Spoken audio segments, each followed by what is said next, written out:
goodness.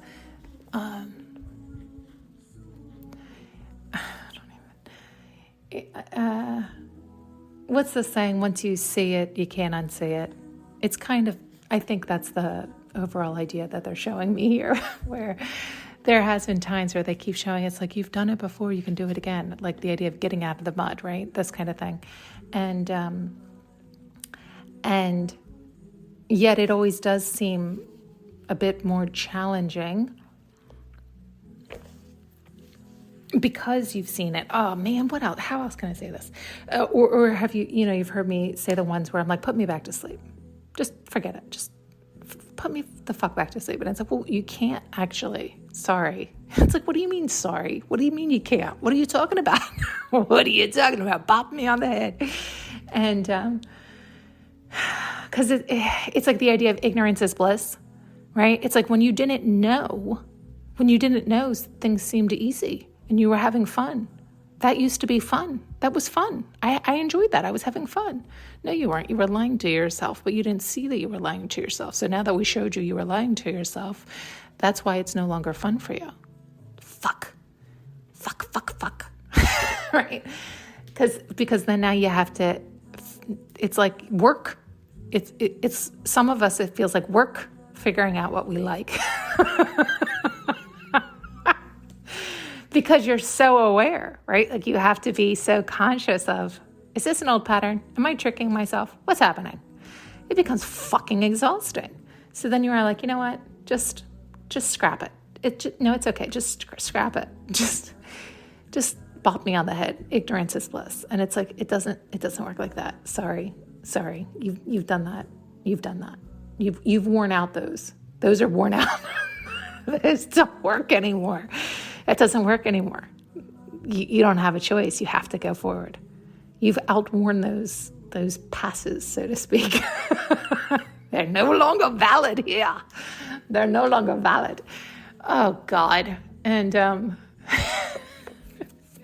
but the reason it's so funny is like, but what's the problem? Like, it's like you can go do whatever you want. You know how to unravel the lies or the ties, or you know how to bust through the barrier. You know how to break the limit if you see one, or to look for one if you feel a limit, right? These kind of things.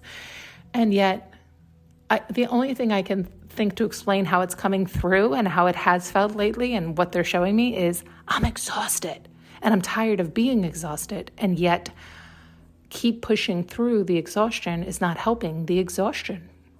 And resting is exhausting when you feel like that's all you've been doing. Does this make sense to anybody? Please, God, tell me it does.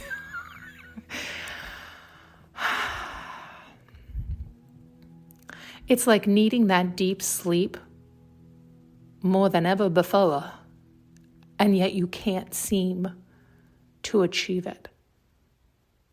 This felt like this. It was probably 20 years ago when this happened, where I had just gotten so familiar with not sleeping well that I didn't realize I wasn't sleeping well. I really didn't. And I've talked about, so if you've been listening, you've heard me sprinkle this in throughout the podcast where, even at one point when talking to my doctor, I thought everything I was doing was normal. Like I don't sleep more than probably 2-3 hours. Those are the clips I sleep in, and then I have to go to the bathroom or this or that.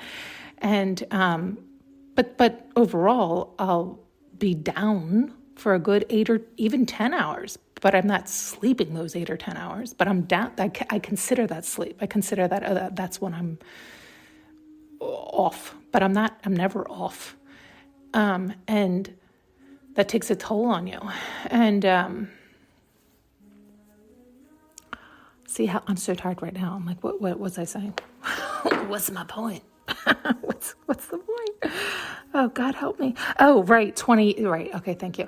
So 20 years ago, it was probably 20 years ago.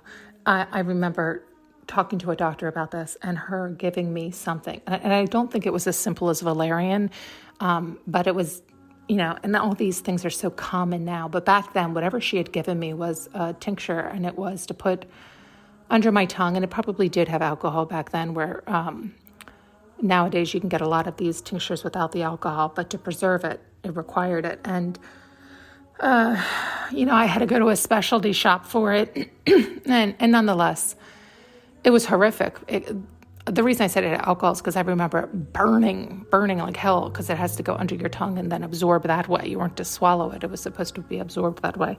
So it would go right into your bloodstream. And so I remember the first time I had taken it, and I remember it burning and thinking, oh my God, this is horrific.